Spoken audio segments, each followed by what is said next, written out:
Assalamualaikum warahmatullahi wabarakatuh.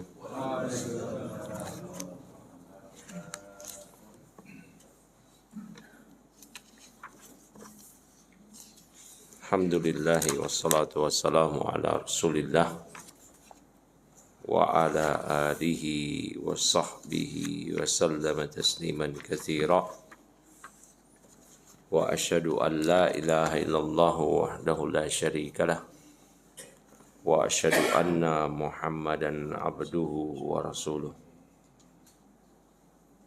Allahumma salli wa sallim wa barik ala nabiyyina wa sayyidina Muhammadin wa ala alihi wa sahbihi wa sallam tasliman katsira, amma ba'd.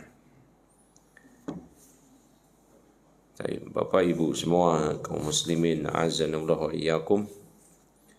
Alhamdulillah pada kesempatan pagi ini di hari Ahad, ya masih di bulan Muharram, kita masih diberikan kesehatan, kelapangan waktu, keluangan waktu. Dan ini adalah nikmat besar yang dengan dua hal tersebut, kesehatan dan kelapangan waktu, kita bisa memberikan hal yang bermanfaat untuk diri kita sendiri, yaitu dengan melakukan aktivitas-aktivitas kebaikan yang bermanfaat untuk akhirat kita dan juga dunia kita.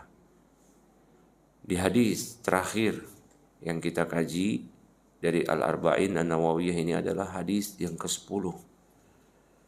Ya, ini hadis yang ke-10, ini hadis yang penting, di mana di sini dititik beratkan kepada jaga makanan kita, karena dengan makanan tersebut kita tumbuh dan dengannya kita beribadah. Makanya Allah Ta'ala berfirman, Ya ayyuhalladzina amanu kulu min tayyibati ma razaqnakum. Ya ayyuhar rusul kulu minat tayyibati wa'malu sholihah. Wahai para rasul, makanlah yang baik-baik, kemudian beramal solehlah. Dan Nabi kemudian menyebutkan seorang yang sabar, yang sampai berdebu badannya, rambutnya acak-acakan, mengadahkan kedua tangannya, berdoa, Ya Rabb, Rabb. Tapi kata Nabi sallallahu alaihi wasallam, wa mat'amuhu haram, wa mashrabuhu haram, wa malbasuhu haram, wa ghudhiya bil haram, fa anna yustajabu dzalik. Ya, namun makanannya dari yang haram, minumannya dari yang haram, pakaian yang haram, dagingnya tumbuh dari yang haram, gimana coba mau dikabulkan? Berbicara mengenai hal-hal yang haram yang masuk ke tubuh kita itu berbahaya sekali. Nabi katakan kepada Ka'ab ibn Ujrah, innahu la yarbu nabatun minas suhud illa kanat an-naru awla bih. Tidaklah daging yang tumbuh dari yang haram, ya, melainkan neraka itulah yang paling layak untuk daging tersebut. Ya dan billah. Dan di masa sekarang ini kita nggak peduli lagi daging itu tumbuh dari yang halal atau dari yang haram. Apakah daging yang ada di perut kita atau di tubuh anak istri keluarga kita. Ya dan billah. Dan salah satu penghasilan haram yang sangat jelas keharamannya pada saat-saat ini adalah judi slot. Judi slot itu sudah disetting oleh bandar, pasti kalah pemainnya. Kalaupun menang kayak bandar narkoba, memberikan gratis dulu kepada calon mangsa. 1-2 kali gratis, ketika sudah kecanduan maka akan diberi harga mahal. Dan mau gak mau dia harus membeli karena dia sudah kecanduan, sudah sakau, sudah butuh. Nah, begitu juga dengan judi slot. Pemain baru judi slot, nubi-nubinya mungkin main pertama, main kedua menang, ketiga keempat kalah. Tapi karena sudah kalah, penasaran dengan rasa menang di awal. Nah, akhirnya main lagi kalah, akhirnya jual sana jual sini kalah, terus begitu aja terus. Akhirnya hidup hancur, karir hancur, keluarga hancur, kehidupan hancur. Maka salah satu musuh kita semua saat ini selain pinjol adalah judi online. Itu haram. Dan jangan mimpi bisa menang karena sudah disetting kalah. Kalaupun menang jadi bandar, kalaupun menang main judi yang lain, menang taruhan bola kayak main gaplek kayak main remi kayak ya. Kalaupun menang itu haram. Jelas keharamannya. Innamal khamru wal maisiru ya wal ansabu wal azlamu rijzun min amali syaitan, kata Allah. Sesungguhnya khamr, judi ya, kemudian berkurban untuk berhala, mengundi nasib dengan anak panah adalah termasuk perbuatan setan. Dia adalah rijz, kotoran, najis, amalan setan. Fajtanibuh, maka jauhilah. Jauhi itu. Ya. Innama yuridu syaitan ayyuqi'a bainakum al-adawata wal baghdha'u fil khamri wal maisir wa yasuddukum an dzikrillah wa anis salati fahal antum muntahun. Setan itu hanya ingin menimpakan kepada kalian permusuhan, kebencian dalam khamar dan judi. Khamar dan judi juga menghalangi kalian dari sholat, dari mengingat Allah. Ya. Fahal antum muntahun? Apakah kalian enggak mau beruntung? Apakah kalian enggak mau meninggalkan itu? Ya.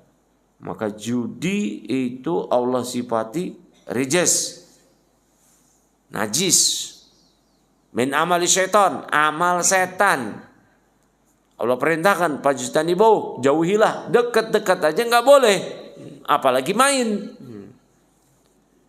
Jadi semua akses yang di situ ada judi online blokir. Teman-teman yang ngajak ke judi online tinggalkan. Dan ketika memblokir semua akses menuju judi online, meninggalkan teman-teman yang ngajak ke judi online, itu karena Allah dapat pahala. Karena itu Allah sifati rijsun, najis, min amali syaitan, dari amal-amal perbuatan setan. Allah perintahkan fajtanibuh, jauhilah. Allah sifati la'alakum tuflihun, supaya kalian beruntung. Dan Allah sifati judi pula itu innama yuridu syaitan ayyuqi'a bainakum al-adawata wal baghdha. Setan itu dengan judi hanya menginginkan agar kalian tertimpa kebencian, saling bermusuhan. Allah sifati menghalangi manusia dari sholat, mengingat Allah. Allah ancam fahal antum muntahun. Kenapa kalian enggak berhenti? Ayo berhenti. Ya. Jadi kalau yang main judi online pasti hidupnya belangsak.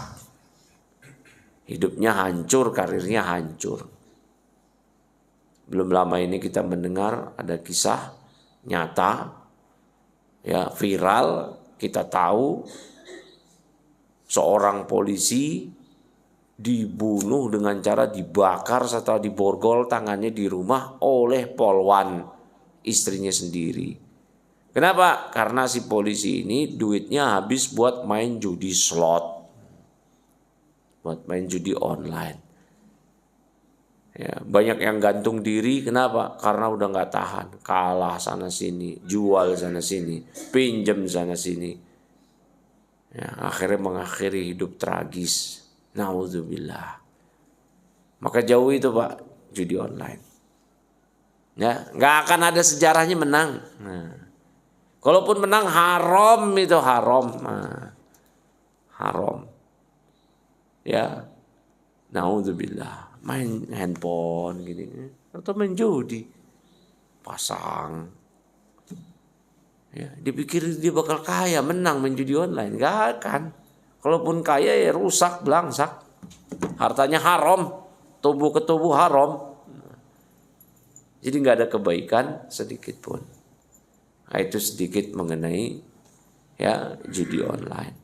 Juga termasuk diantara penyakit saat ini yang harus kita musnahkan, binasakan, pinjol, pinjaman online. Nah, itu udah riba itu, ya. Itu riba, Pak. Ya. Oh, saya kan cuman jadi korban. Nah, yang lintah daratnya yang itu peminjam online itu sama, Pak. Ya, lana Rasulullah SAW melaknat akila riba, yang makan riba, wa mukilahu, yang ngasih makan, nasabah, yang minjem, wa katibahu, juru catatnya, pegawainya, wa syahidaihi, dan saksinya. Udah dilaknat itu semua. Ya. Termasuk gadai yang di situ ada ribanya. Kalau rohan yang syar'i yang nggak ada ribanya itu boleh. Riba yang sekarang namanya bagus, bunga. Kalau bunga itu kan indah, harum, semerbak, tapi membinasakan. Ya, nama sekarang kan begitu. Pelacur jadi apa? Pekerja. Seks komersil.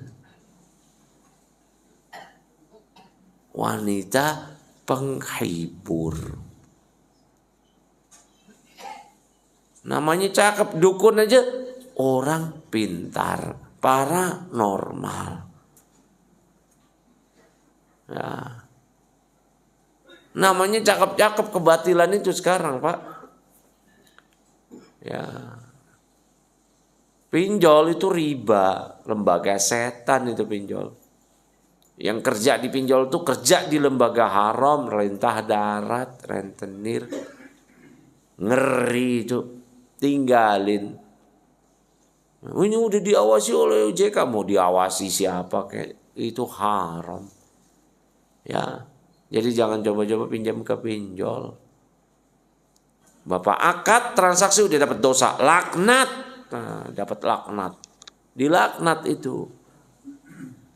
Kata Nabi, Allah melaknat orang yang makan riba, ngasih makan riba, pencatatnya, kemudian dua saksinya. Kata Nabi, hum sawaun, mereka sama.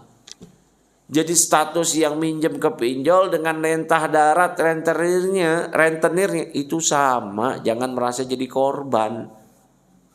Saya korban pinjol. Anda pelakunya juga dalam Islam, dosa juga, riba. Ya. Maka lembaga atau badan atau pinjol itu dari ya lembaga-lembaga setan najis itu, Pak, ya. Pinjol, judi online itu diantara najis zaman ini. Tinggalin itu. Tinggalin.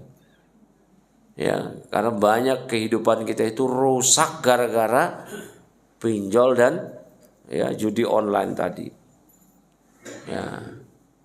Taib, hati-hati. Ini juga karena kita ini banyaknya kemauan tapi tidak disesuaikan kemampuan. Jalan pintas, pinjol. Habis dapat duit, punya modal, main judi online, judi slot. Hancur belangsak hidupnya udah. Ya. Udah selesai. Bapak tahu sendiri pinjol, minjem 10 juta, kena admin dapat 8 juta. Pinjemnya gampang, cuman foto KTP. Foto KTP. Foto KTP pun nggak daftar ke sono, nggak. Ya, ke rumah rentenirnya, online aja. 10 juta kena admin 8 juta. Berlaku deh tuh bunganya per hari. Ada orang cuman ngutang 10 juta, pas tagihan hampir 300 juta. Bunga riba berjalan. Tercekik, dan dia itu dilindungi oleh hukum. Ketika dia menyita itu sah, karena sang nasabah telah menyepakati. Wah, rusak tatanan kehidupan kita gara-gara pinjol dan judi online. Itu dua duta iblis untuk merusak kita. Judi online, pinjaman online. Dua najis zaman ini. Yang kerja di dua lembaga tersebut najis, haram itu, ya. Hasilnya najis, haram, rijsun. Saya cuma jadi adminnya najis itu, nggak boleh, tinggalin. Ya, tinggalin itu. Itu Allah sebutin ya, judi online rijsun, apalagi pinjaman online mencekik. Ya, yang dicekik pun kata Nabi sama pelakunya. Jadi gak usah jadi belagak, jadi korban. Saya korban pinjol. Anda sama pelakunya dalam Islam. Karena ngasih makan ke dia, menjadi memberikan dia hidup dengan jadi nasabah. Jadi jangan pernah merasa jadi korban pinjaman online. Enggak, sama dalam Islam. Ya, Allah melaknat yang makan riba, yang ngasih makan riba. Tuh nasabahnya juga. Jadi jangan pernah merasa sekali lagi jadi korban judi online. Itu sama dalam Islam pelaku. Hum sawaun kata Rasulullah, mereka sama. Ya. Maka udah jauh itu judi pinjaman online. Dan jangan gampang-gampang utang kecuali kepepet. Ya. Kemampuan itu harus diiringi dengan keinginan. Kalau nggak mampu maka keinginannya diredam. Ya, jangan mau ini mau itu, kemampuan nggak ada, akhirnya pinjam online. Ya, akhirnya rusak kehidupan kita, rusak. Iya alhamdulillah. Ya, kalau dia berutang itu bahaya. Ya, di akhirat juga nggak lunas. Ya, di akhirat nggak lunas. Makanya gampang apa masalah hutang. Di akhirat tuh bayar pakai dirham, pakai dinar, nggak ada lagi. Tapi bayar pakai pahala, pakai dosa. Ya, itu sedikit tentang ya hal tersebut. 2 wabah yang menjangkiti masyarakat kita saat ini. Judi online dan pinjaman online. Ya, oh kalau gitu saya pinjam ke teman aja boleh apa enggak? Boleh, yang penting bayar. Ya, kalau memang butuh. Ya, cuman kita kebanyakan ini kalau urusan duit ini juga yang merusak persaudaraan. Habis minjem, mudah disangkain temannya minjeminnya itu temannya banyak duit. Nah, padahal temannya juga butuh. Hatta temannya kaya, temannya nggak butuh. Kalau kita minjem, ya wajib bayar. Allah sebutkan itu di Al-Quran ayat utang 1 lembar. Idza tadayantum bidainin ya ila ajalin musamma faktubuh. Kalau kalian ya bertransaksi dengan non tunai hutang, maka catatlah sampai waktu ditentukan, catat ada saksi. Maka kalau mau memberikan hutang jangan pernah japri, namun ditulis dan ada 2 orang saksi. Oh, saya bentar malu. Ya kalau gitu nggak usah hutang. Ini cara Islam. Ini juga yang minjemin main japri, ya udah dikasih aja. Ya, hukum Islam diabaikan. Faktubuh kata Allah, catat ada 2 orang saksi. Akhirnya ketika rekan yang nggak mau bayar, oh dia zolim, ya salah sendiri sih, nggak pakai dicatat, nggak pakai saksi. Pokoknya kalau ada yang mau minjem utang, wajib pakai saksi. Jangan terima japrian, enggak. Transfer nih ya, ini.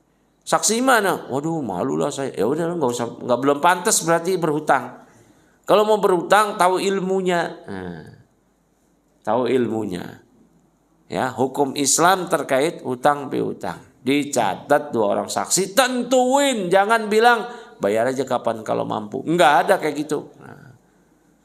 Ila ajalin musamma kata Allah. Sampai waktu yang ditentukan.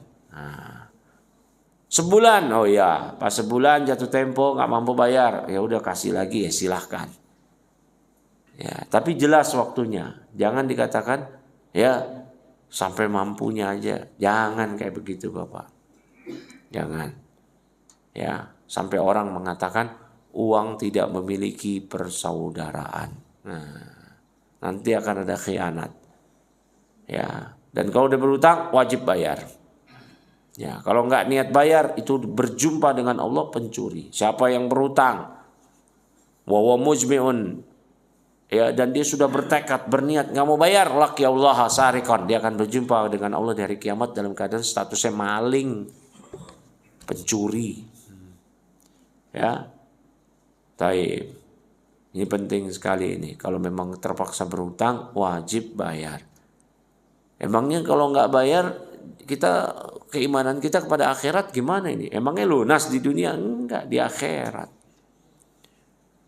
Ya, amal kita cekak, jangan dirusak dengan hutang. Orang yang mati syahid aja, hidup lagi, mati syahid lagi, hidup lagi, mati lagi, nggak diampuni, nggak bisa masuk surga kalau punya utang belum bayar. Kata Nabi SAW, yughfaru lisyahada kullu dhanbihi illa dain hatta yuqda anhu.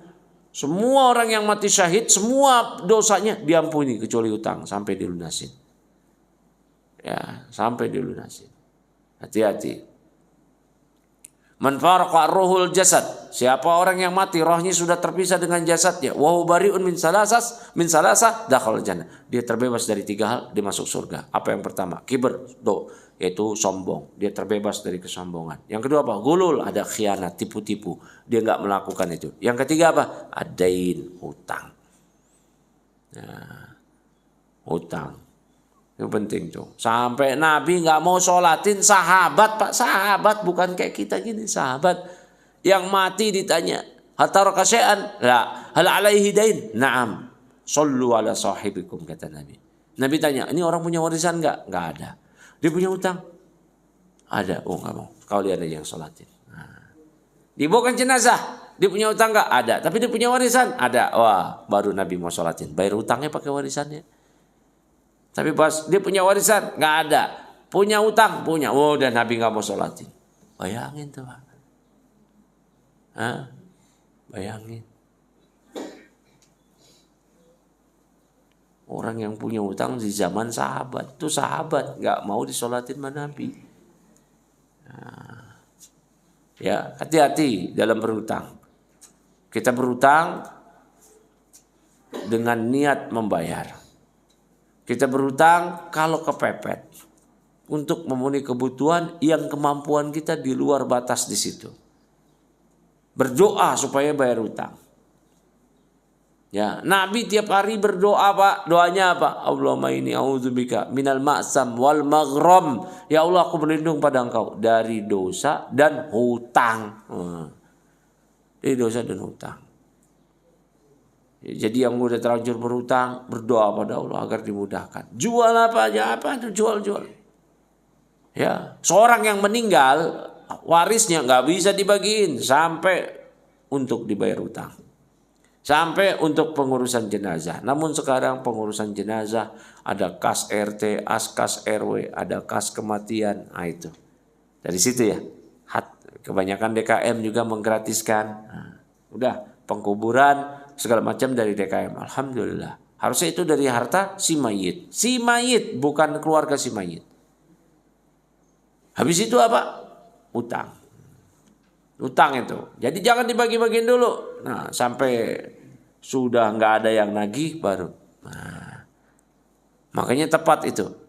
Kalau mau sholat jenazah atau selepas sholat jenazah atau setelah pemakaman, ada perwakilan keluarga yang mengatakan kalau ada yang punya hutang piutang dengan mendiang, hubungi kami keluarga. Itu udah bagus. Ingin menyelamatkan ya mendiang keluarganya dia yang wafat dari siksa yang berat karena hutang. Ya. Itu udah bagus. Dan keluarga yang seperti itu yang gentleman, yang bagus, bertanggung jawab terhadap bapaknya, anggota keluarganya. Ya, untuk keselamatan akhirat keluarganya. Yang punya sangkut utang piutang, hubungi kami. Kami bayar. Begitu. Ya. Hati-hati itu. Juga ada anak-anak yang serakah. Bapaknya punya utang, ada yang lagi dia gak mau tahu. Pokoknya warisan buat dia. Utang ya tanggungan bapak saya. Ini anak-anak durhaka ini. Ya. Anak durhaka. Harusnya harta bapaknya itu ya udah buat bayar utang. Kalau memang habis ya sudah. Dia rela anaknya gak dapat warisan. Ya sudah. Ya. Harusnya kita sebagai anak apa yang kita berikan pada orang tua? Harta kita infakkan atas nama orang tua. Orang tua kita berutang, kita lunasi biar orang tua kita itu terbebas dari siksa dosa.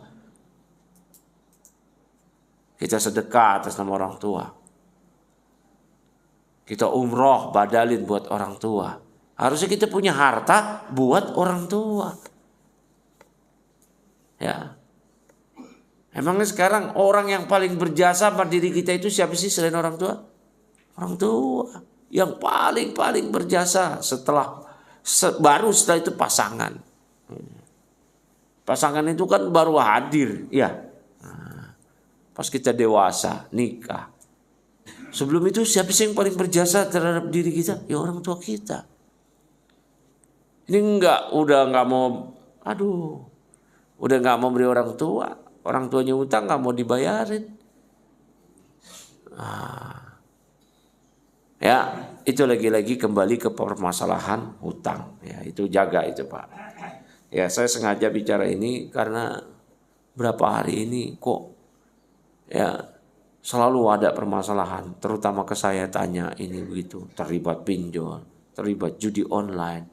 Saya baca di timeline berita, judi online lagi, pinjol lagi. Aduh, kok ini kayak mau wabah. Dan saya pikir di tempat saya aja, ternyata di sono.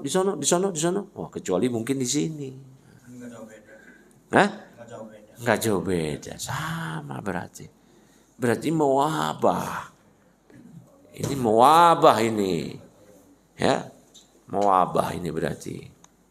Maka dua hal ini, judi online, pinjaman online, ini dua penyakit yang harus kita basmi.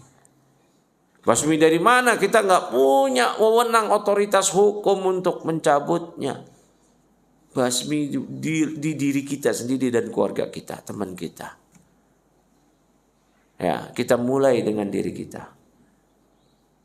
Kecuali kita punya kewenangan hukum. Jadi pemerintah, kita habisin itu. Nggak ada tuh namanya pinjaman online. Diawasi oleh OJK, diawasi pemerintah, aman. Mana ada. Dosa itu yang ngawasi itu. Dosa itu yang ngasih izin itu. Nah. Mereka itu bertanggung jawab itu yang ngasih izin. Judi online peredarannya. Apalagi yang nge-backingin. Na'udzubillah. Itu penjaga setan. Kalau judi online setan, oh ini ada bodyguard setan. Ya, ada tukang pukul setan. Nah ini dia ini dosanya ini, parah juga ini. Tapi sekarang kita nggak punya kewenangan itu. Ya sudah, kewenangan itu berlaku untuk diri kita sendiri dan keluarga kita, teman-teman kita. Udah, ya, tinggalin, kasih tahu. Ya, pokoknya Pak, yang sudah 100% orang yang terlibat pinjol dan judi online itu hidupnya belangsak, rusak. Udah nggak ada. Oh ada kok yang 1% yang berhasil dari judi online. Oh nggak ada, udah nggak ada. Hah? Kecuali dia bandar dan bodyguard bandar. Nggak ada yang ikut main judi online itu, nggak ada yang menang gitu, nggak ada. Terus kalau menang apa? Nggak berkah. Al-ma'ul qalil yubaraku fih. Harta yang sedikit ya, tapi halal. Al-ma'ul qalil minal halal yubaraku fih. Burika, diberkahi. Wal kasirul haram. Namun kalau banyak teman haram, ya, zahaba wa yamhaqullah. Itu akan hilang, binasa, dan Allah akan hancurkan. Ini kata Ibnu Taimiyah rahimahullah ta'ala. Ya. Banyak tapi haram, rusak. Udah rusak. Ntar istrinya selingkuh, anaknya main narkoba. Udah gitu aja udah. Nah. Dan dia pun karena dia punya duit dari yang haram, tumbuh dari yang haram, udah itu yang akan mendorong dia melakukan maksiat yang lain. Nggak sholat, minum khamar, zina, istrinya juga selingkuh, anaknya narkoba, udah gitu aja kehidupannya. Ya, hancur. Ya, jadi nggak ada kebaikan sedikit pun. Jauhi Pak, jauhi. Itu penyakit masyarakat. Ini aspek agama nih, aspek masyarakat aja kita sudah sama-sama paham. Merusak itu. Merusak. Ya, Siapa yang jadi RT di sini? Ntar didatengin nama pinjol. Ini warganya nih, ini warganya nih Pak nih. Oh, dia ngutang nih, debt collector datang, diteleponin sama si pinjol. Ya. Yang jadi RT begitu. Ada yang jadi RT di sini? Banyak. Mungkin pernah Pak ditelepon pinjol, datangin orang yang berutang, debt collector. Nah, kan di sini nggak ada mungkinnya. Nah, mungkin di sini nggak ada alhamdulillah. Tapi kalau bilang sama aja, ya mudah-mudahan lebih minim. Ya, tapi sekali lagi kita semua mesti proaktif berpartisipasi untuk mengkampanyekan perang terhadap judi online dan pinjol ini. Status kita ini sudah harus perang dengan mereka, Pak. Perang. Perangnya gimana? Kita nggak bisa basmi. Ya itu, kita kampanyekan terus. Kita ingetin terus, itu dua hal itu najis. Pinjol dan judi online. Judol, pinjol, namanya. Itu lebih ngeri, Pak, zaman dulu. Zaman senior-senior nih. Senior. Dulu kalau pemain judi datang dulu, Porkas, SDSB, pasang, togel. Tulis kan. Datang dari rumahnya kemana, pasang, SDSB, Porkas, togel. Nomor berapa ya? Udah salah-salah. Tiap hari gitu aja, tiap pekan gitu aja. Gak menang-menang, udah gak menang-menang. Kalau yang menang juga saudara dia. Orang yang nentuin dia, pekan ini nomor berapa yang keluar? Nomor plat mobil saya aja deh. Udah temen yang masang deh, menang deh kan. LBB dicak.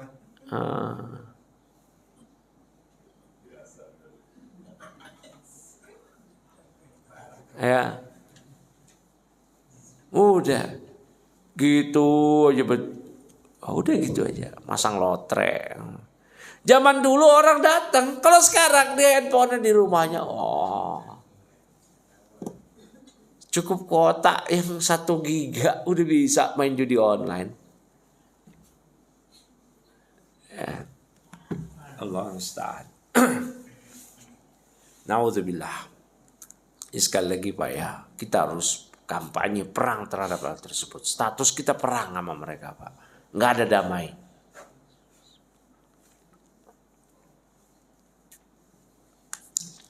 Ya, perang dalam artian di sini kita mulai dengan diri kita, karena kita nggak punya otoritas, nggak punya kewenangan, ya.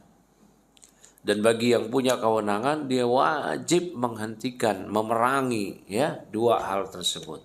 Jangan dia biarkan, karena ini merusak agama, merusak bangsa, ya. Merusak bangsa. Udah negeri kita, negara kita, pemerintah kita, hutangnya bertubi-tubi ribuan triliun ke Cina, ke Uni Eropa, ke Amerika. Rakyatnya juga punya hutang. Aduh. Ngikutin ya? Aduh. Aduh, rusak. Ada yang sekeluarga rusak. Suaminya sibuk judi online, istrinya pinjol. Kompak itu. Ya. Rumah tangga sengsara. Bukan sengsara membawa nikmat, sengsara membawa binasa. Ya. Baik, masuk ke hadis ke-11. Ya, sedikit ya, maaf ya. Ya, biar saling mengingatkan lah. Fadzakir fa inna dzikra tanfa'ul mu'minin, kata Allah. Salinglah mengingatkan. Saya yakin bapak-bapak, ibu-ibu sudah paham mengenai hal ini, sudah tahu akan keharamannya. Namun ini saling mengingatkan dan itu bermanfaat. Ya, dengan saya mengingatkan mungkin kembali tergugah. Yang sebelumnya mungkin bapak ibu sudah tahu. Oh, saya tahu pinjol haram, saya tahu judi online haram. Ya, mungkin bapak ibu tahu, tapi betapa banyak orang yang nggak tahu. Ya, gitu. Dan betapa banyak orang yang sudah tahu tetap terobos aja, terobos. Begitu. Baik, masuk ke hadis ke-11. An Abi Muhammad Al-Hasan ibn Ali ibn Abi Talib sibti Rasulillah wa raihanatihi Ya, wa raihanatih radhiyallahu anhu. Dari Abu Muhammad Hasan bin Ali bin Abi Thalib. Anaknya Ali, anaknya Fatimah Al-Hasan. Kunyahnya Abu Muhammad. Ya, sibti Rasulillah, cucu Rasulullah wa raihanatih, dan kesayangan beliau. Radhiyallahu anhu. Qala, ia Al-Hasan mengatakan, hafidzu min Rasulillah. Aku menghafal dari Rasulullah SAW hadis. Apa bunyinya? Da' ma yaribuka ila ma la yaribuku. Ya. Rawahu Tirmidzi wa Nasa'i wa qala Tirmidzi hadisun hasanun sahihun. Naam. Kata Nabi SAW dari hadis Hasan ini, Al-Hasan ini yang kata Rasulullah SAW, inna ibni hada sayyidun. Ya, anak cucuku ini adalah sayyid. Bahkan beliau adalah sayyid, pemimpin penghulu para pemuda di surga. Nabi katakan, sayuslihullahu bihi baina ta'ifatain minal mu'minin. Dia akan mendamaikan dua kelompok besar dari kalangan kaum mukminin yang akan berperang. Dulu di masa Ali bin Abi Thalib terjadi friksi, terjadi konflik antara Ali dan Muawiyah. Ya, setelah Ali wafat, maka Hasan menyerahkan kekhalifahan kepada Muawiyah sehingga damailah kaum muslimin. Ya, sehingga damailah.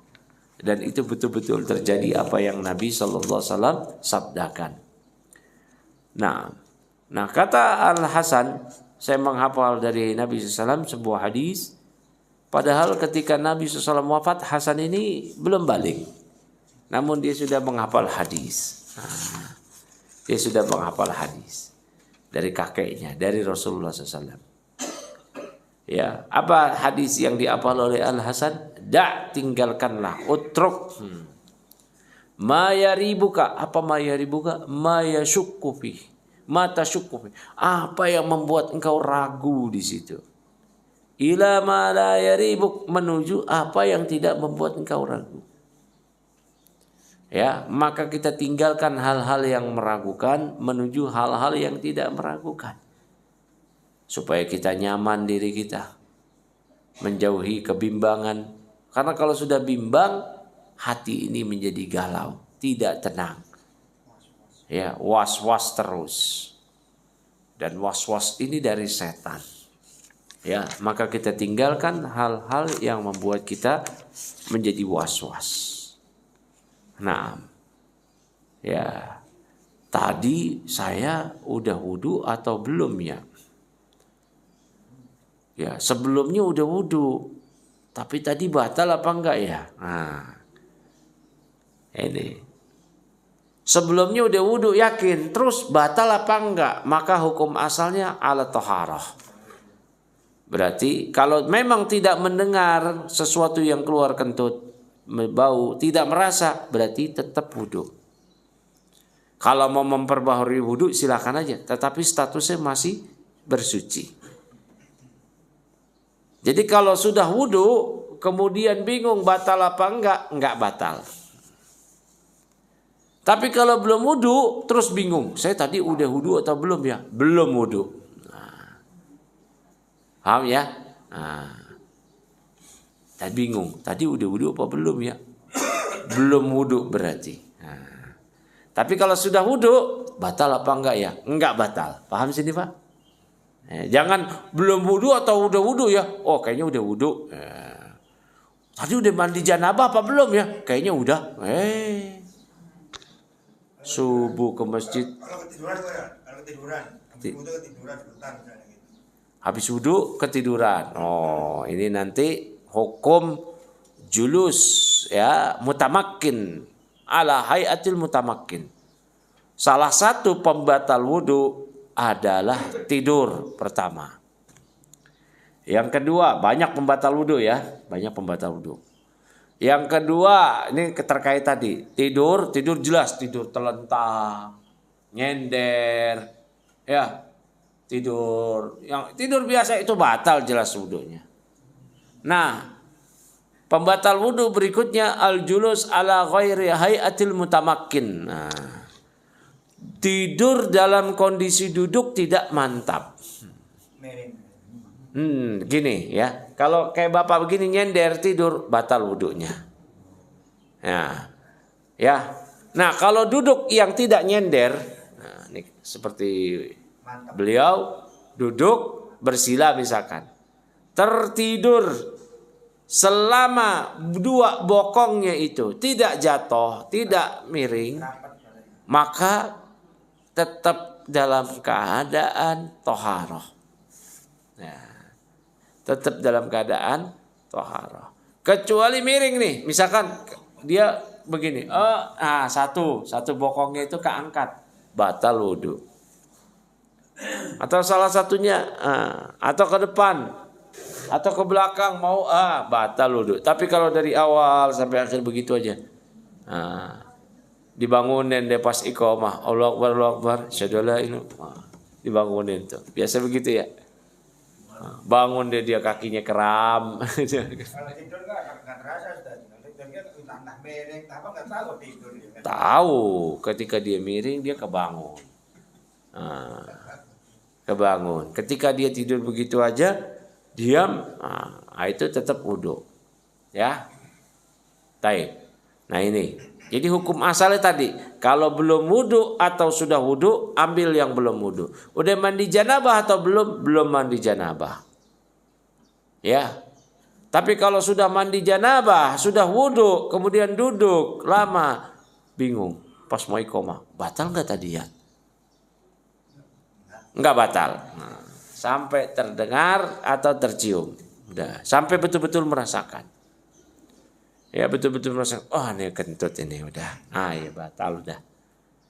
Ya. Tapi kalau belum wudu, udah wudu apa belum? Maka belum.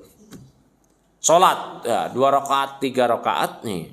Ini udah 2 apa 3 ya? Ambil 2. Jangan husnudon. 3 kayaknya husnudon. Ini husnudon yang salah.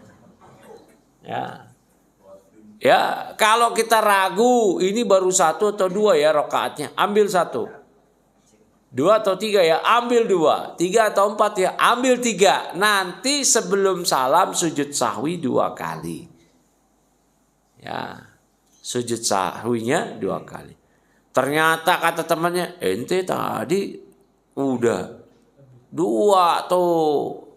Ente 1 berarti ente ini ya. Kelebihan 1 rakaat itu udah tertambal dengan sujud sahwi. Ya, baik. Jadi gitu ya. Kalau ragu 2 atau 3 ambil 2. Tawaf begitu juga tawaf. Wah ini berapa putaran ya? 3 atau 4 ya? 3. Jangan ambil 4. 5 apa 4 ya? 4. 5 apa 6 ya? 5 begitu. Ya. Tapi kalau tawaf ntar nggak ada sujud sahwinya Pak. Pas udah selesai kayaknya udah tambahnya sujud sahwi. Enggak, itu hanya dalam sholat. Barakallahu fikum. Itu paham ya? Jadi tinggalkan keraguan. Jangan biarkan keraguan itu terpatri di sanubari, nanti timbul was-was. Sholat nih. Waduh kayaknya tadi saya batal wudu ya. Tapi nggak denger batal apa enggak ya? Aduh, bingung dia. Dia sholat, udah kayaknya enggak deh. Kayaknya gitu. Enggak yakin. Akhirnya dia sholat was-was. Terus habis sholat dia, aduh jangan-jangan gak diterima nih. Aduh. Udah begitu was-was. Was-was itu dari setan.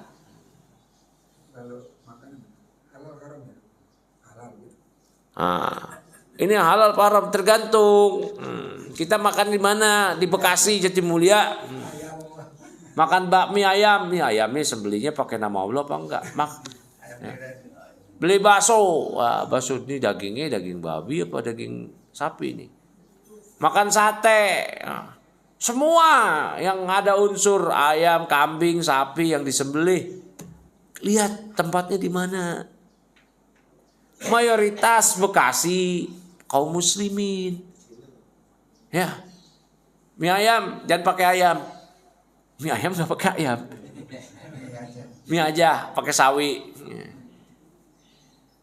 Kenapa? Saya ragu tuh disembelih pakai nama Allah apa enggak. Di mana itu? Jatimulya di Bekasi. Kaum muslimin mayoritas. Ya, ke warteg nasi ya, mau ngonopo kata pelayan warteg. Nah, ya. Ayam, enggak, nasi aja, sayur. Oh, vegetarian ini orang. Nasi, sayur, sambel. Enggak pakai ini ayam, ayam. Oh, enggak. Takut sembelih. Itu ada di mana? Kita ini di mayoritas Islam. Mereka menyembelih udah dengan nama Allah. Walau kita nggak lihat. Kecuali posisi Bapak lagi di luar negeri yang mayoritas kafirin. Bapak lagi di Taiwan, di Hong Kong, di Cina yang mayoritas makan yang haram. Yang hewannya disembelih tidak dengan menyebut nama Allah. Baru sangka buruk, jangan sangka baik. Baru makan restoran sapi. Ini babi apa sapi? Sapi. Ayam apa? Ayam.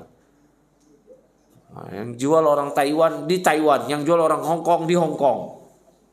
Nggak ada bacaan halalnya.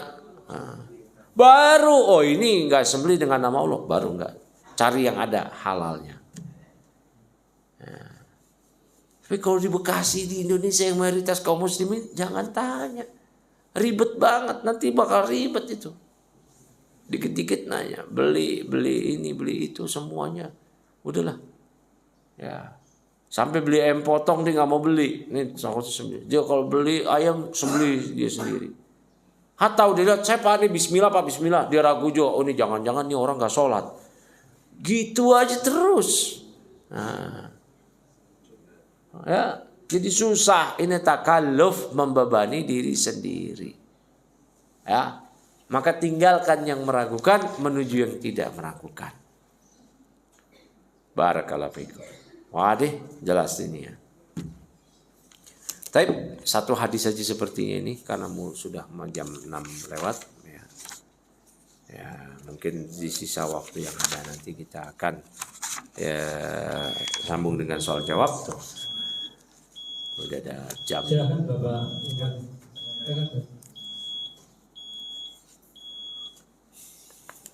Mau tanya tadi kalau yang was-was sholat sendiri kan begitu, gimana kalau seorang imam sudah keras waktu 2 atau 3 ya, kan masih ramai jamaah di belakang sekali ada di saya. Udah, dia membangun di atas keyakinan dia.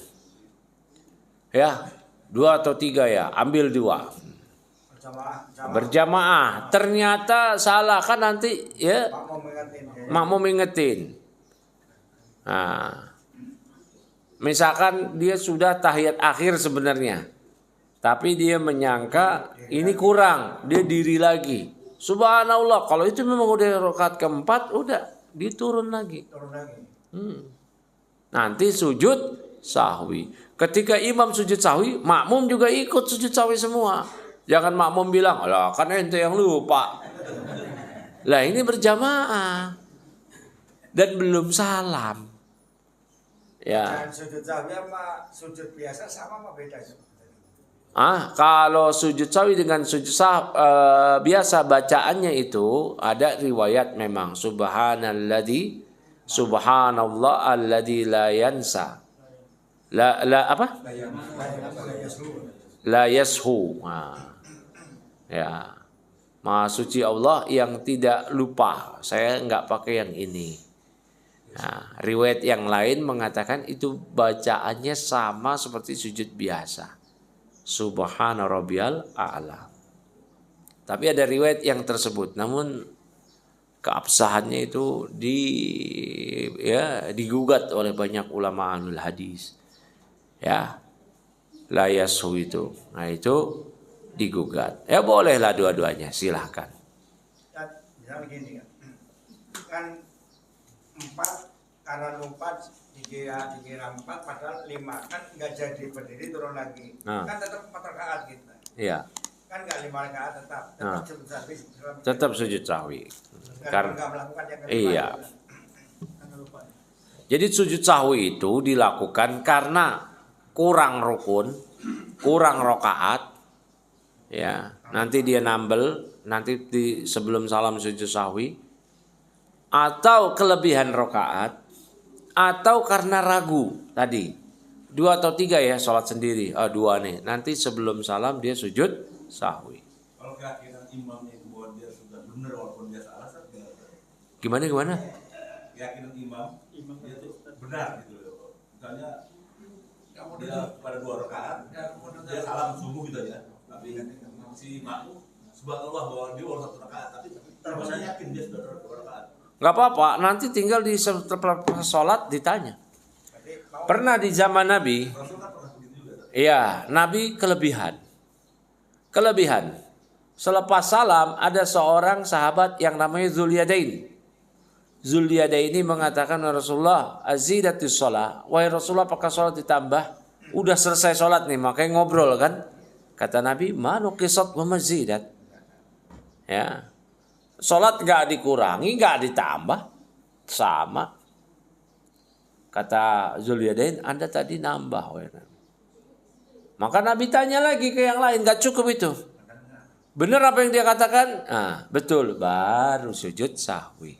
Udah selesai kan? Udah selesai. Satu lagi gitu. Sujud sahwi 2 kali.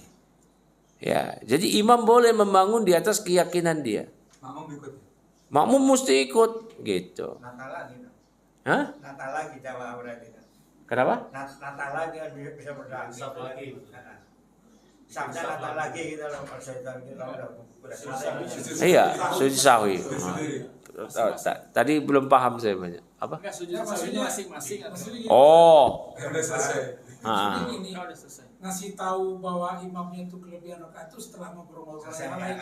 Bahkan Nabi pernah sudah di pintu masjid. Mau keluar. Terus balik lagi. Ya, untuk sujud sahwi. Masing-masing, bukan berjamaah. Oh, masing-masing. Karena sudah selesai. Yang mau berjamaah sama imam boleh. Ya, tapi kalau yang udah pulang gimana? Di WA ya kan.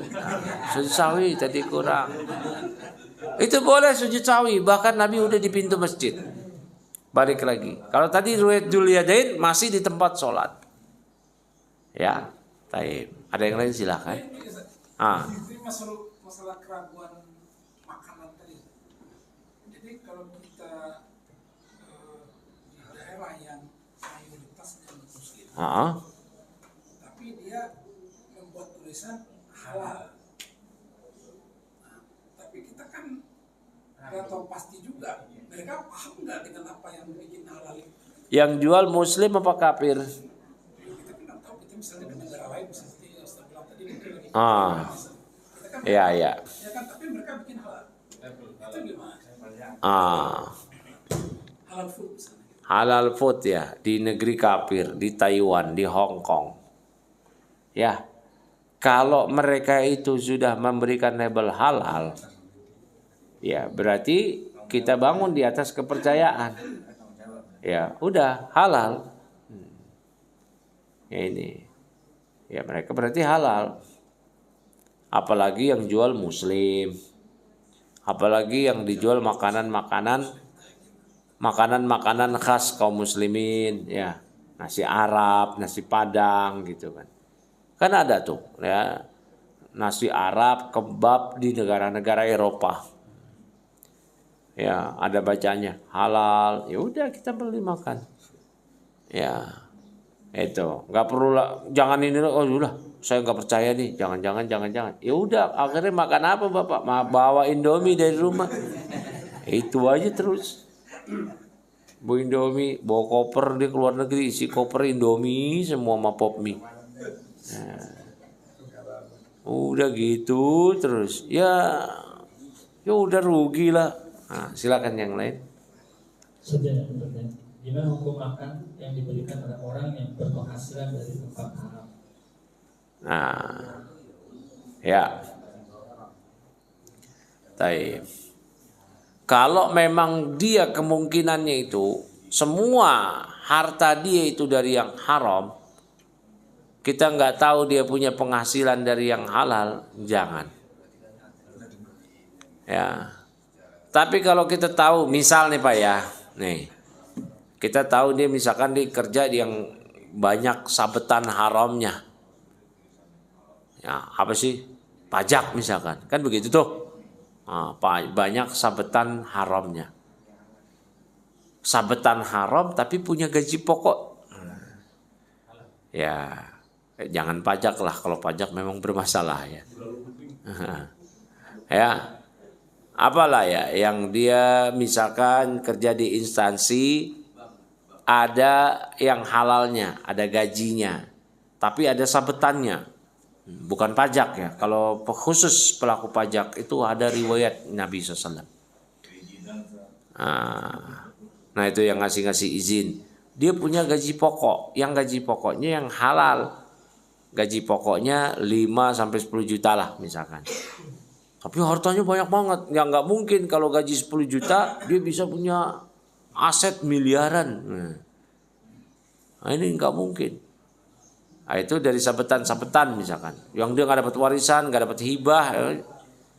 Nah ketika kita diberikan makan nama dia, itu boleh kita makan dengan asumsi ini dari yang halalnya.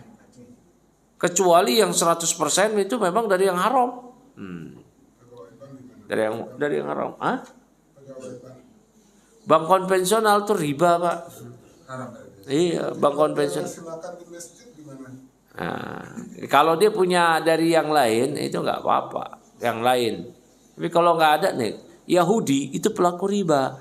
Tapi nggak semua penghasilan Yahudi itu ada ribanya. Makanya Rasulullah SAW menggadai baju besi beliau kepada seorang Yahudi. Karena ada kemungkinan dia ada ribanya, ada enggaknya. Begitu. Sampai Nabi mempraktekkan hal tersebut. Tapi kalau semua dia itu haram, jelas dia bandar judi online. Apa dia? Jualan narkoba, nggak ada yang lain, cuman itu aja. Ya. Jualan apa dia? Jualan daging babi. Udah jangan mau di situ. Baik. Yang masalah ahli waris, apakah ahli waris punya kewajiban bayar hutang sementara yang meninggal tidak ada hak waris? Wajib. Ahli waris itu wajib membayar hutang ya bapaknya, ibunya. Wajib dibayar. Ya, jangankan hutang materi, ya, hutang kepada Allah aja, hutang amal, puasa. Ini ahli warisnya enggak puasa. Meninggal belum dikodok, maka ahli warisnya yang mengkodok. Ya, itu hutang amal, apalagi hutang kepada orang lain yang itu adalah ada hak orang lain. Ada hak orang lain. Ya, kan ini kan hutang dia kepada Allah yang hanya dia dengan Allah. Nah, ini ada hak orang lain yang harta diambil sama bapaknya, sama ibunya, belum dibayar, belum dibalikin, wajib dia bayar. Ya, baik cukup ya. Ya, demikian dari saya kembalikan kepada ya antum untuk menutup acara kali ini. Wabillahi taufik wassalamu ala nabiyina Muhammad. Wassalamualaikum warahmatullahi wabarakatuh.